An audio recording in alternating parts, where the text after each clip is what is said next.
What's up, guys? Today we're going to be going over the 3 books to get you started in reading fantasy. So these 3 books are all book 1 in a series, which is usually how fantasy goes down. So I'm going to go ahead and get started with the first one. Do you like Lord of the Rings, Tolkien-esque books that take you to the next level? Well, I'm telling you, that is exactly what happens in The Eye of the World. A band of friends are faced with an insurmountable task, saving the world from the Dark One. This book centers around, once again, a group of friends who have many different roles and take on many different tasks in this world. This book has produced one of the best heroes in all of fantasy, in my opinion, and that is being Rand. He is the main character of this saga, of this incredible series.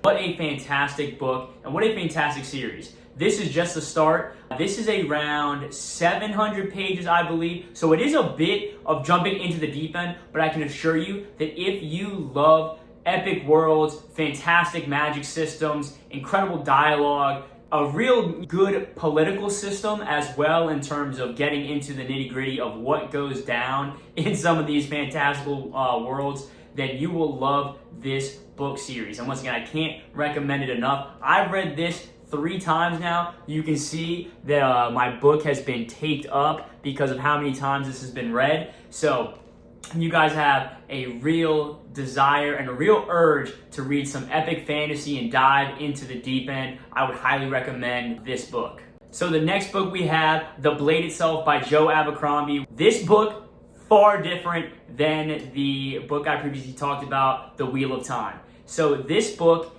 is much more in your face, much more action-packed, a lot quicker pace. This one's about 400 pages, so about half the length of The Eye of the World. If you love bloody battles and epic fights, you will love this book. I cannot recommend this book enough to new fantasy readers if they love battles in that regard and kind of the depictions that come along with them. This is definitely for a reader who doesn't care as much about the political and the epic world building, but really cares about characters. Joe Abercrombie is known for the way he builds characters and that the things he does is really centered around them. He has said specifically that he writes like the setting and the story arc around characters. The story doesn't drive the characters. So if you love fast-paced, if you love in-your-face, get in, get out action scenes, you will love The Blade Itself. And it is definitely a book I would recommend for first-time fantasy readers because the magic system isn't crazy hard and crazy complicated. It serves its purpose and can do some incredible things, and you will definitely get some satisfaction out of it. But it is for quick pace. You can read these books, you'll get consumed by them, and it's fantastic. So the third and final book I'm going to talk about is Dungeon Crawler Carl, Book 1 by Matt Dinniman.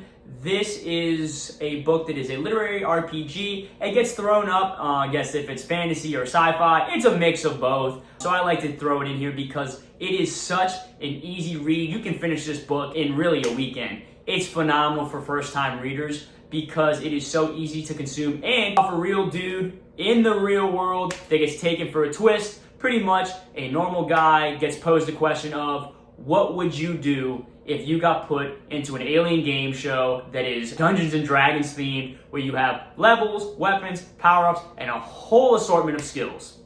That's what this book is.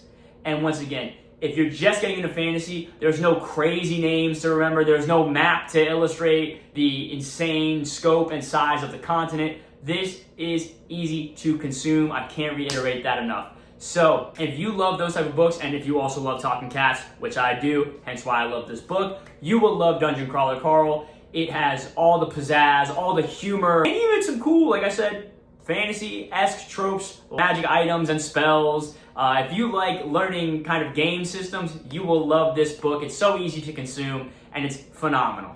The humor in this book also is a main reason why people have loved it so much. A lot of folks say that this book makes them laugh out loud constantly while reading, and I cannot emphasize enough how much that happens with me as well. I find myself laughing at this book, and I have the rest of the series. Right now there's 7 of them, and I love reading them and laughing all the way through. There's not a point really where I'm not laughing or getting punched in the gut by how emotional this book can be. So I would recommend this to any new-time fantasy readers. Are there any books that I'm missing that you guys think would make great introductions for first-time fantasy readers? If so, let me know in the comments below. And if you are just now jumping into fantasy, tell me what book you started out with to get you hooked onto the genre.